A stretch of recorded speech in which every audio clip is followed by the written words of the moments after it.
He let him into his home, trusted him like blood, and paid for it with his marriage. Ethan believed in loyalty, not as a virtue, but as a law. In his world, if someone saved you when you were drowning, you owed them breath for breath. And when Jason showed up on his doorstep, soaked in failure and shame, Ethan didn't hesitate. He opened the door, the guest room, and the fridge. But most of all, he opened his heart. They had been friends since college, the kind of bond that survives bar fights, bad breakups, and rent splits. Jason was the wild one, charming, reckless, magnetic. Ethan was the anchor. He kept the group grounded, paid the Uber when no one could, and remembered birthdays. But now, Jason was a shadow of himself. His wife had left him for someone with fewer secrets. He lost his job after a messy office scandal. He had nowhere else to go. Ethan didn't ask questions. He simply said, "Stay as long as you need." Claire, Ethan's wife, wasn't thrilled. She didn't say much. Claire rarely did. But there was a flicker in her eyes when Jason moved his duffel bag into the guest room. A subtle tension that Ethan, blind in his loyalty, chose not to name. Jason was grateful. Or at least, he seemed to be. He helped with the dishes, cooked sometimes, even fixed a broken cabinet that had been squeaking for weeks. Claire smiles at that. Ethan noticed, not the smile, but how he hadn't fixed it first. Weeks passed. Jason started wearing better clothes, borrowed Ethan's razor, got a part-time gig. He said he was turning things around. Ethan believed him. That's what brothers do. They believe even when there's no reason to.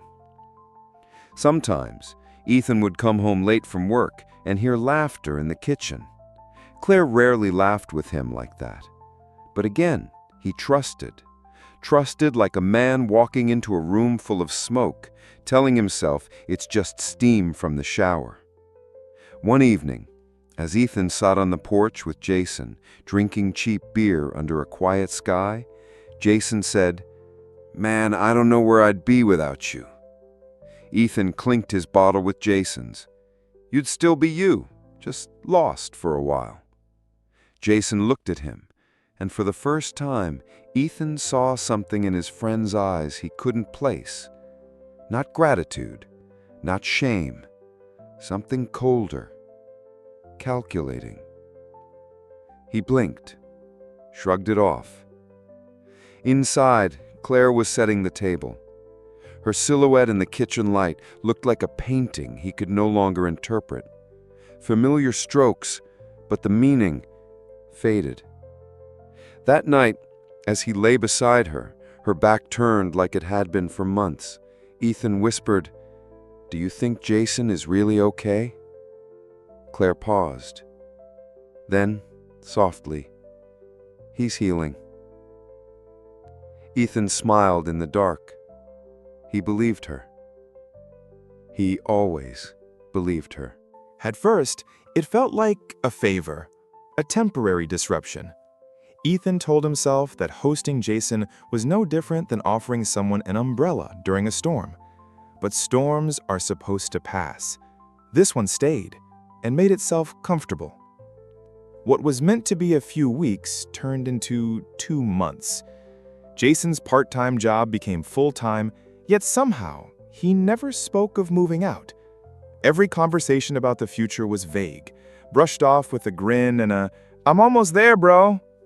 Ethan didn't press. That's not who he was. But inside, something began to shift. Jason had a presence, loud without volume. He filled rooms just by existing, took up oxygen without meaning to. Or maybe he did. Maybe that was the trick. Claire laughed more now.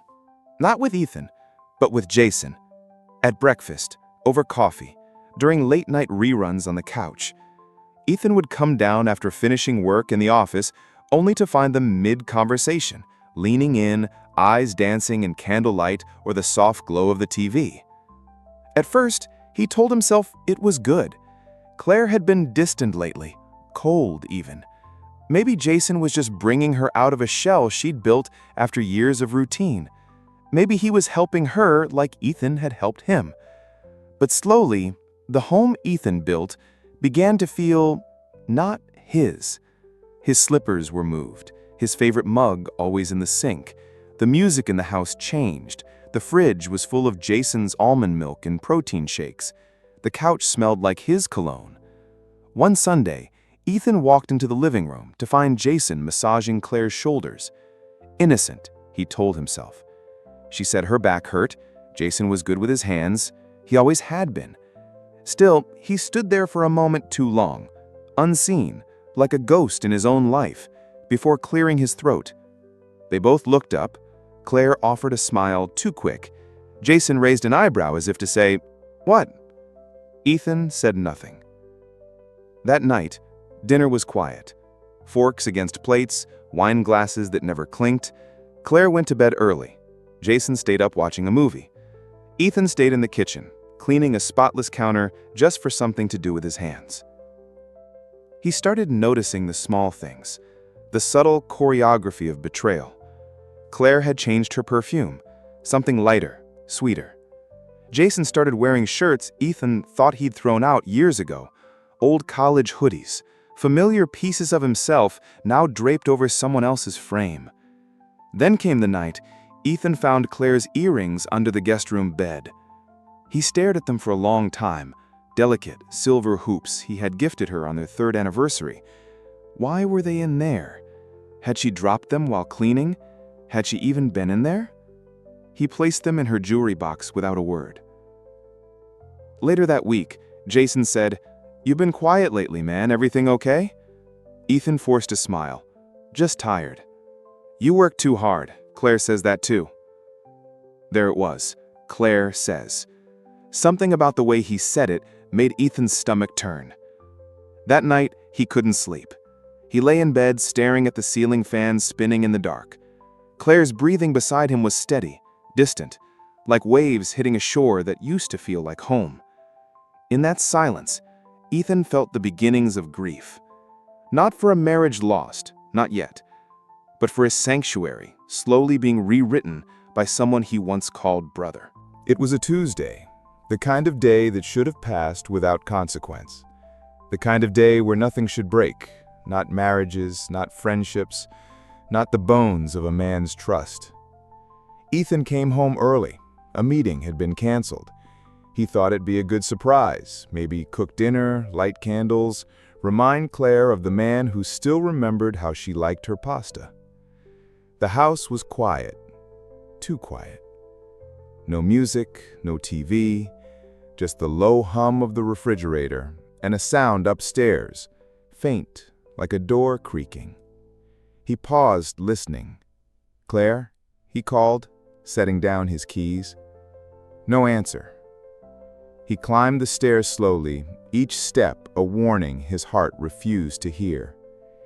The hallway smelled like her perfume, that new, sweet scent that didn't belong to any memory they shared. The guest room door was almost shut, not quite.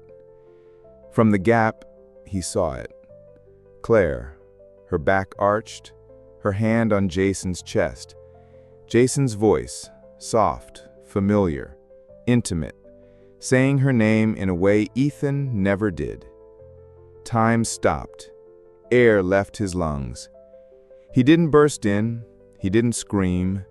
He watched for maybe 3 seconds, 3 eternities, then turned around. Downstairs, he stood by the kitchen sink, hands trembling. The water ran cold over his fingers, but he couldn't feel it. They didn't come down. They didn't even know he'd been home. When Claire finally appeared, hair tied, shirt changed, face wiped clean, she saw him standing there, frozen, hollow. She opened her mouth to speak. Nothing came. He didn't ask. He simply said, "How long?" Her eyes filled, not with tears, not yet, but with guilt, thick as tar. She looked down. That was answer enough. Jason walked in moments later, oblivious, until he saw Ethan, saw Claire, saw the gap between them, realized it had closed. "Ethan," Jason started. "Listen." Ethan raised a hand. "Don't. Just don't." Jason's mouth stayed open, words choking in his throat. He looked like a child caught stealing, not a man who'd shattered another's world. Ethan didn't scream, he didn't hit, he didn't cry. He just stood there. And in that silence, he broke louder than any shout could. Claire tried to step closer. "It wasn't supposed to—" "Save it," he said, his voice low. "You made your choice." Jason looked at the floor. Claire looked at Jason. Ethan walked past them, out the front door, into the night. The air hit him like a wave, cold, pure, punishing. He didn't know where he was going, just away from the house that no longer felt like home, away from the woman who wore his ring but gave her body to another, away from the man he once would have died for, who now stood as proof that loyalty is a one-way street. He drove for hours, no music, no destination, just the sound of his breath and the weight of a truth he hadn't earned but was now forced to carry. And somewhere along a dark road lined with trees and regrets, Ethan finally allowed a tear to fall. Just one, the first of many, but not the last. Ethan didn't return that night, or the one after. He didn't leave a note, didn't call, didn't rage on social media. His silence was surgical, precise, and brutal. While Jason and Claire paced the house, waiting for a confrontation, he gave them none. He gave them emptiness. He moved into a small apartment across town, a place with peeling paint and thin walls, but no ghosts. The bed was cold, but it was his. The silence was loud, but it belonged only to him. There was grief, yes, but it was honest grief, not the kind shared with traitors. He blocked Claire's number, deleted Jason's contact. He told no one, not even his closest friends. He let the truth rot inside the house they once shared, like spoiled meat in a locked fridge. Jason kept texting from different numbers. "I messed up, man. Please talk to me." Claire sent emails, long ones, full of explanations, timelines, apologies stitched with desperation. "I don't know how it happened. It was never supposed to go that far," she wrote. Ethan read them once, then never again. Weeks passed, then months. And slowly, something strange happened. Jason started drinking again. He lost his job, the one Ethan helped him get. The landlord of Ethan's old house called to say Jason had missed rent. Claire had gone back to working double shifts at a local salon. Their glow dimmed. The affair, once so intoxicating, began to decay under the weight of consequence. They had each other, but only because no one else wanted them now. Ethan watched from a distance. He didn't stalk them, didn't obsess, but the world has a way of whispering truths to those who wait. A friend of a friend would mention Claire looking thinner, Jason getting into fights at a bar. Pieces of their downfall floated back to him uninvited. And each time, Ethan felt not joy, but justice. Because sometimes punishment doesn't come through fire. It comes through stillness, through the sound of your own guilt echoing in an empty house. Claire tried once to find him. She showed up at his new apartment one rainy evening. He opened the door, stared at her. She looked smaller, wetter, her eyes swollen. "I had to see you," she said, her voice cracking. He didn't respond. "I'm sorry, Ethan. I was lonely. You were always so distant," she began. "No," he interrupted, calm but firm. "I was present. You just stopped seeing me." Tears ran down her face. "Jason's gone. He left last week, took the car. I think he's using again." He said nothing. "I thought maybe, I don't know, maybe you could forgive me." He looked at her then, really looked. And what he saw wasn't the woman he married. It was someone who had hollowed herself out chasing something fleeting, someone who burned down her own shelter. "I did forgive you," he said. Her face lit up with a fragile hope. "But that doesn't mean I want you back."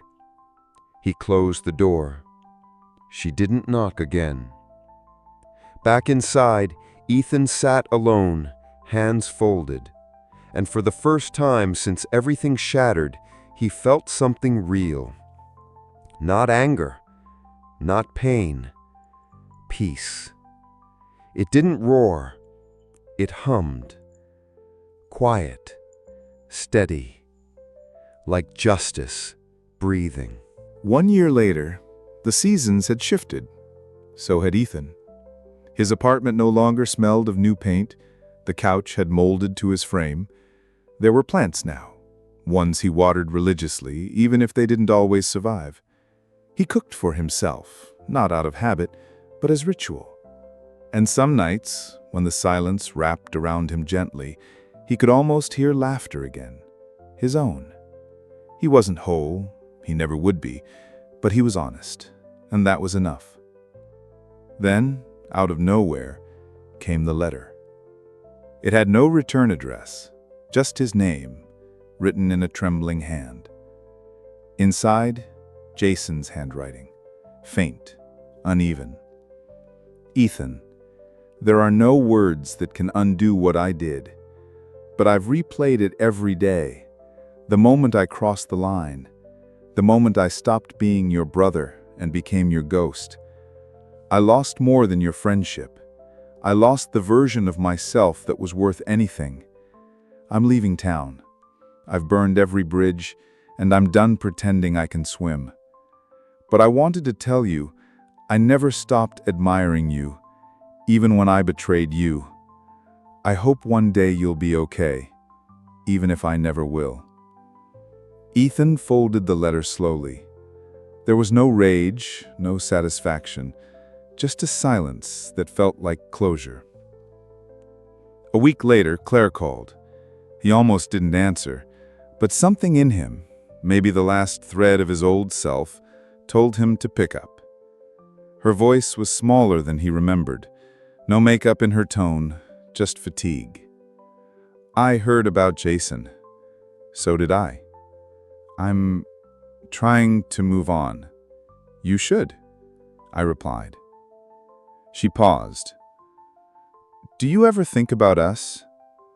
"I think about who we were, not who we became." She didn't cry. She just sighed, like someone exhaling the last of an old lie. "I hope you're happy." "I am," I answered, and this time it was true. After the call, Ethan walked outside. The sky was gray, but the kind that promised rain, not despair. He sat on a bench near the coffee shop he now visited every Sunday. A woman with a golden retriever passed by. She smiled, he smiled. Nothing more, nothing forced. And he thought to himself, some betrayals don't end with revenge. Some wounds don't beg to be shown. But healing, real healing, happens in quiet places, in homes rebuilt with honesty, in mornings where no one has to lie, in the gentle knowing that the worst already came and it didn't destroy you. Because in the end, the real punishment for betrayal isn't vengeance.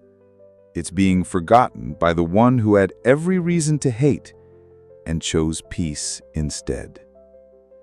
The most painful betrayals are not screamed from rooftops. They unravel in rooms where love once lived. But in that wreckage, there's something unshakable. A man who lost everything and still walked out standing. Some stories end with a door slammed. Others end in silence, a silence that says more than words ever could. Ethan chose not to destroy those who broke him. He chose to walk away, to rebuild no longer as someone's husband or best friend, but as a man who learned to value his own peace above all. Because sometimes the most powerful revenge is not revenge at all. It's healing, quiet, invisible, complete.